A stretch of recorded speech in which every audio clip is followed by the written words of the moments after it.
হাঁটান দেখি, আস্তে আস্তে হাঁটান। কি হয়েছে বলেন তো?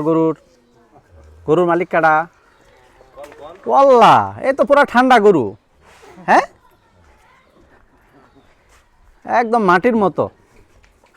বাম পায়ের সমস্যা। কি করে বাম পায়ে? এই শেষরা শেষরায়? আর হ্যাঁ আর ই করে এই টান মারি হাঁটে। কতক্ষণ এরকম করে? সারাক্ষণই দেখি। সারাক্ষণ এরকম করে? হ্যাঁ তো এখন শোতাইতে চাইতেছেন নাকি? এতগুলো লোকজন নিয়ে আসছেন, হ্যাঁ তাই না? হ্যাঁ সহায় করে এগুলো অপারেশন। আমরা তো দাঁড় করাই করি, হবে না? হবে। ভালো হবে না খারাপ হবে? ভালো খারাপ আমরা আর গরু তো খুব ঠান্ডা নাকি? হ্যাঁ গরু ঠান্ডা আছে। ব্যাপক মাথার উপর দিয়ে ফাল দেয়। হ্যাঁ? মাথার উপর দিয়ে। তাহলে আমার উপর দিয়ে ফাল দিলে নিচে যেন না নামে, হাঁটুর নিচে যেন না নামে।